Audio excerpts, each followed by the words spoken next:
everyone, welcome back to my channel. If you guys are new here, I am a law student and I have just finished my third year. So I thought that it was a good time to do a kind of everything I wish that I knew before I started attending law school. So the kind of things that people don't really tell you, the things that aren't really common knowledge, and I feel like I wish I had known. Not that it would have changed my path, but I think it's important to know. So yeah, I asked on my Instagram some things you wanted to know, as well as just kind of things that I felt like people don't know. So I've compiled a little list and yeah, we'll just chat through them all. So let's get into it. Okay, so first of all, I thought we would go through the actual process of becoming a lawyer. So not just the kind of 4 years or 3 if you're in England, but the actual whole process, because this is something that I didn't realise before I got to uni. So for becoming an actual lawyer, like a practicing lawyer, you have to do your undergrad degree, whether that's 3 years or 4 years. And then you have to do what's called a diploma. It's called a diploma in Scotland, and then it's called like the LPC or the equivalent in England or elsewhere. And that is essentially a year which teaches you how to actually get the practical skills that a lawyer would use. So while we're going through law school, you really don't learn anything about, like, I would not know how to be in a court. I wouldn't know how to do any of these things because you learn theory. You learn what is the law and how is it applied. You don't learn, okay, what are the actual ways in which I need to learn how to be a lawyer. So that's what the diploma teaches you. However, you do have to pay for the diploma, and it's mandatory. You can't become a lawyer without doing the diploma or the LPC, and I think it costs about 9 grand. So yeah, it's pretty steep, particularly if you're down south and you've just had to pay for a degree. Thankfully in Scotland, if you are Scottish, then education for university is free, which is absolutely amazing. And there are ways around it, which we will get to soon. But yeah, that's something that I absolutely had no idea about when I was like, I'm going to be a lawyer, I'm going to do 4 years and that's me. No, it's not.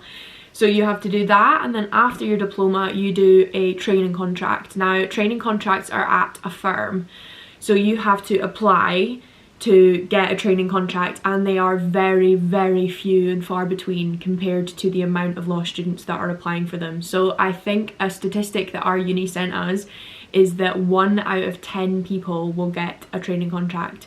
So it's very competitive. It's just a very, very long process of applications that are pretty big. You have to answer questions about the firm.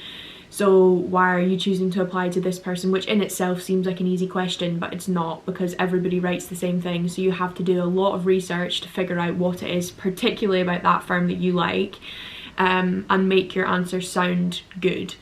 So it is a lot more than you initially think it's going to be, and for me the process was actually really, really stressful. Just that's for vacation schemes anyway, we'll get onto that soon. But yeah, the process is difficult. So yeah, your 4 years or 3 years, then your diploma, and then you go into the training contract, which is 2 years, and then you are a newly qualified lawyer.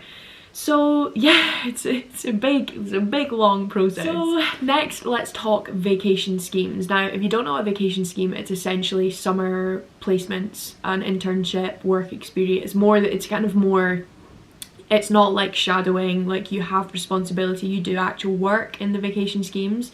Obviously very, very heavily supervised and monitored, but you are given responsibility.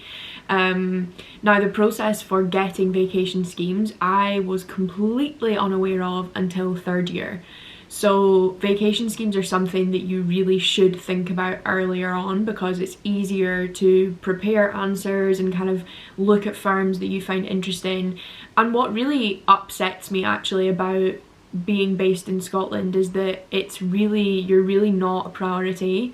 My university and a lot of other universities in Scotland, from the people that I've spoken to, are given pretty much zero support, advice, anything when it comes to vacation schemes. So if you need to basically be on it. You need to be prepared. All of the vacation schemes start in your penultimate year, so your second to last year, however many years your degree is, and you apply for that summer. You don't need to necessarily get one in the first summer, but yeah, you apply in your third year or second to last year, and that is the summer in which you will do the vacation scheme. And the good thing about vacation schemes is a lot of the time these big firms will recruit for their training contract through the vacation scheme. So if you do well in the vacation scheme and they like you, they will recruit you for a training contract. Either they'll invite you to an interview, or they'll just say, you've done really well, here's an offer, blah blah blah blah blah. And the amazing thing about that is most of the time the firm will pay for your diploma. So it then just means you are going to a training contract with them, so they know that they've secured you for at least 2 years, and then with hopes that obviously you'll enjoy your time at the firm and then you will stay with them when you're newly qualified. So I would say just some tips from what I've learned this year is get on it very, very early, because as I said, the applications take so much time.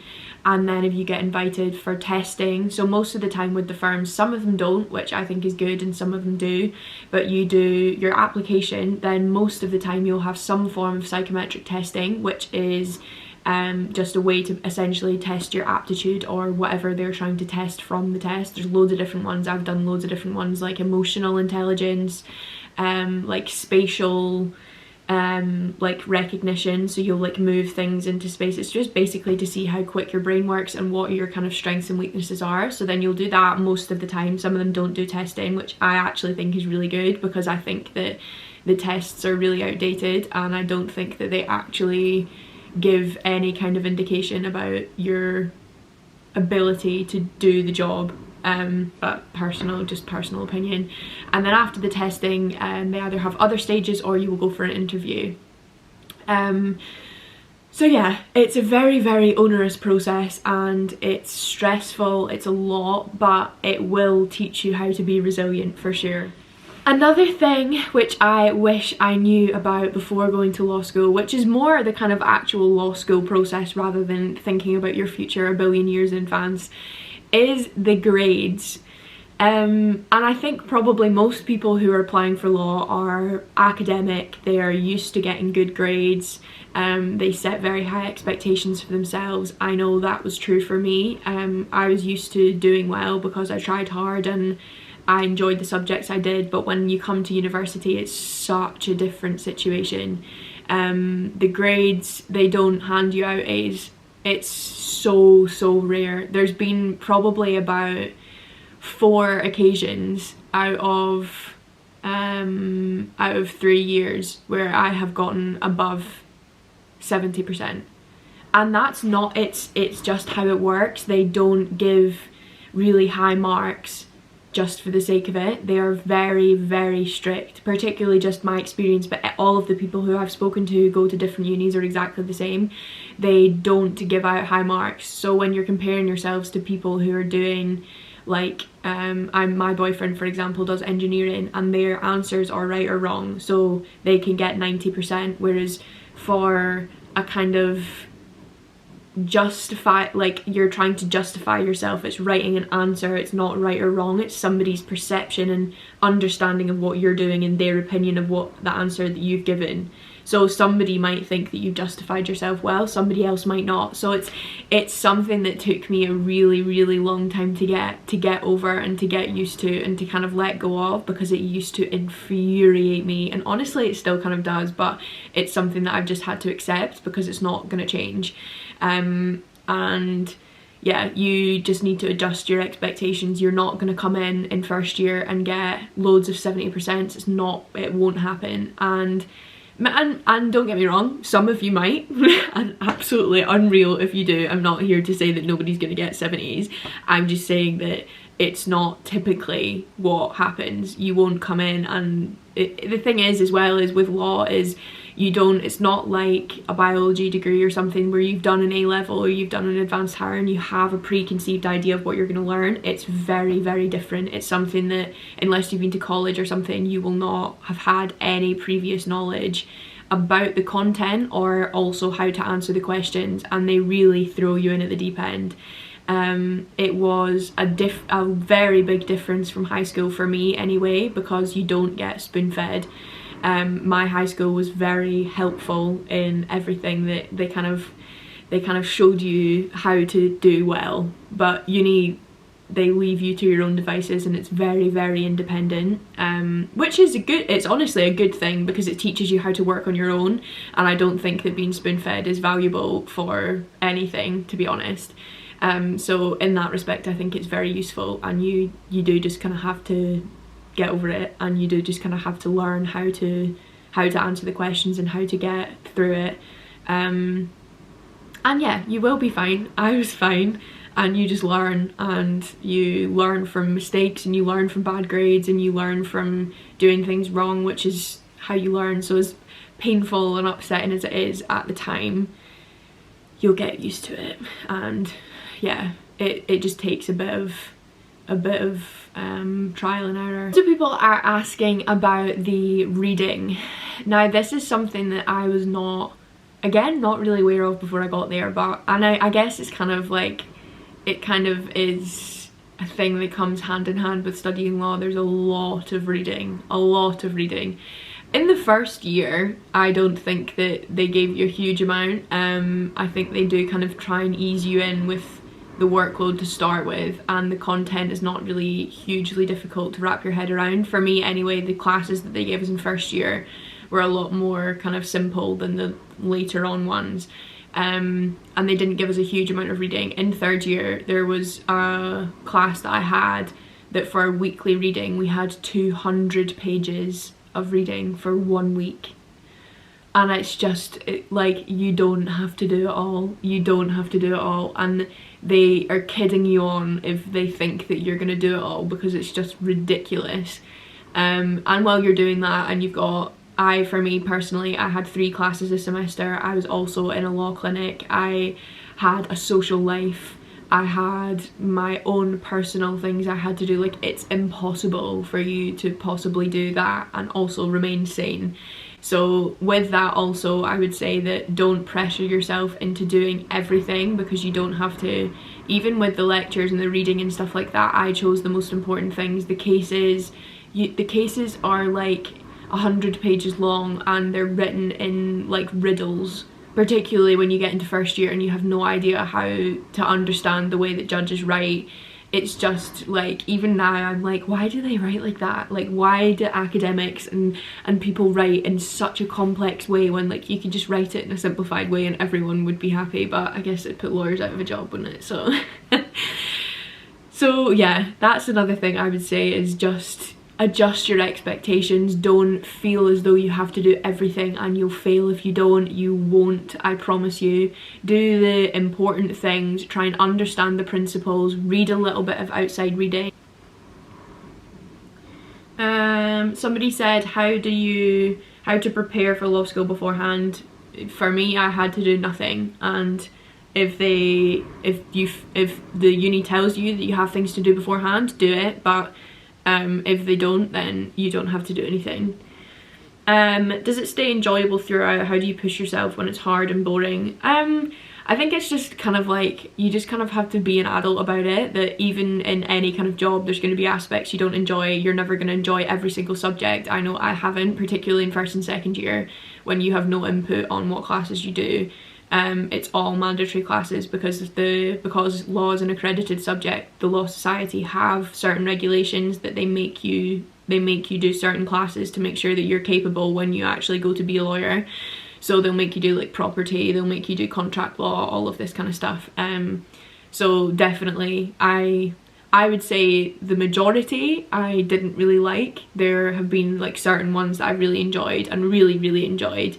And found particularly interesting, but for the most part it's not like reading contract law is not, it's not going to be something that you wake up in the morning and go, yes, this is, I'm so passionate. Maybe you are, maybe I'm just like poisoning the well, but for me there were certain things where I was just like, absolutely not. And everyone is different. There will be things that there are things, like even with my friends, there's things that they enjoy and I'm like, absolutely not.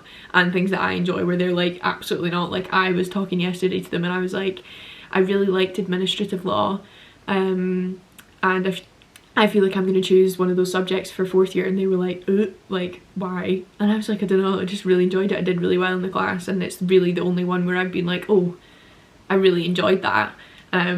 So yeah, perfect example. Like everyone is different. You will find things that you find interesting that other people don't, and vice versa, and that's life. So you just have to push yourself through. It's only a couple months per semester, and it's just what you gotta do. There's going to be aspects of every degree, every job that you don't like, and that's, you just gotta do it.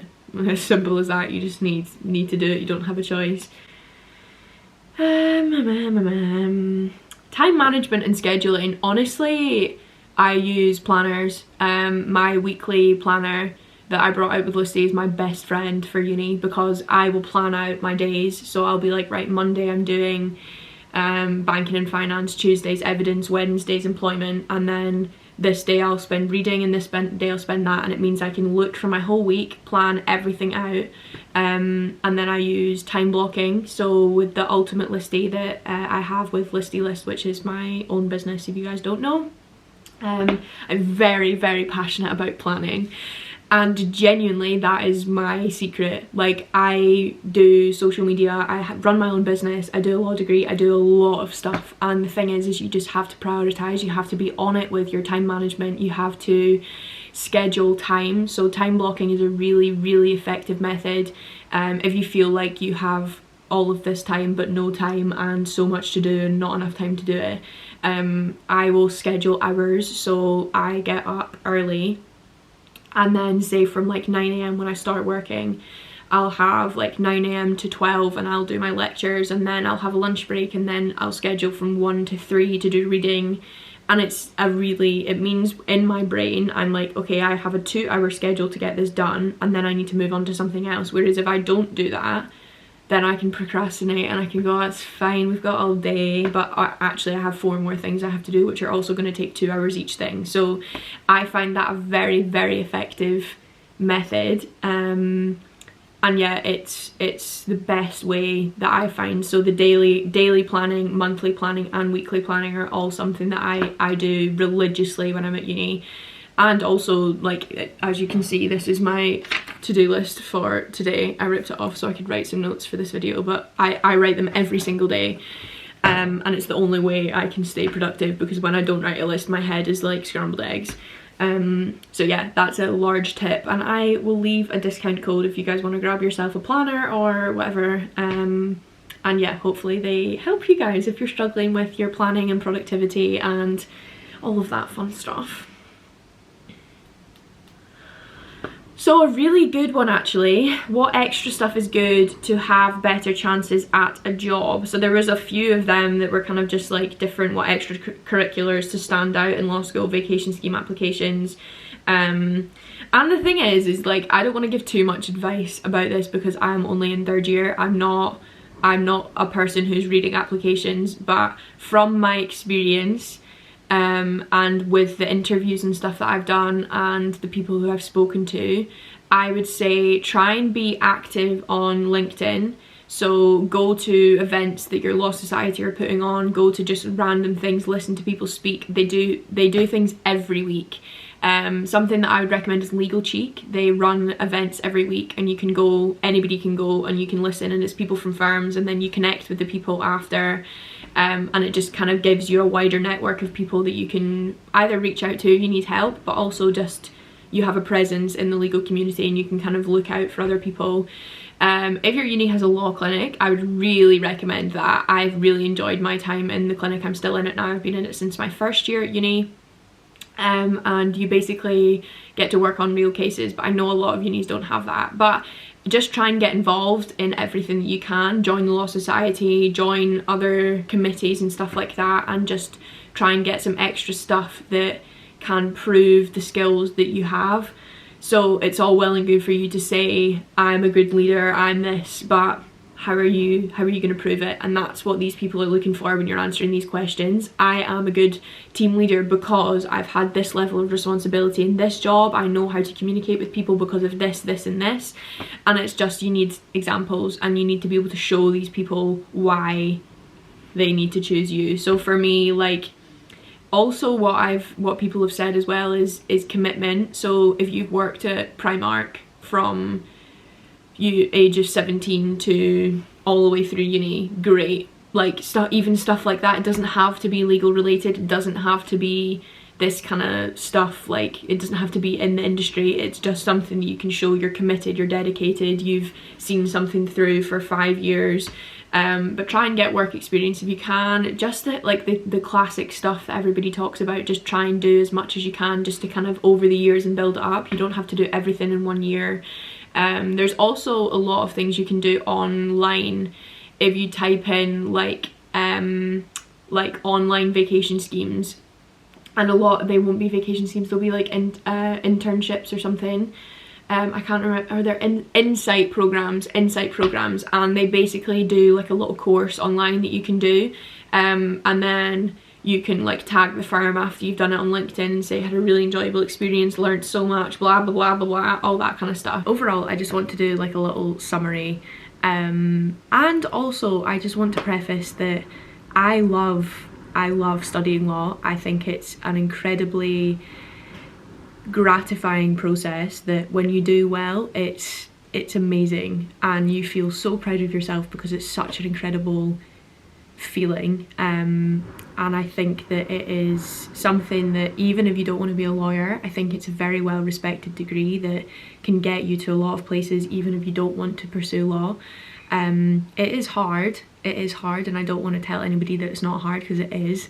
It takes a lot out of you, but I think that it's something that will really, really pay off. None of these things that I have learned in the last couple of years would, I think, have deterred me from doing it, because it's what I've always wanted to do from the first time I can think of wanting to do a job. It's what I've wanted to do, and I do want to pursue a career after studying.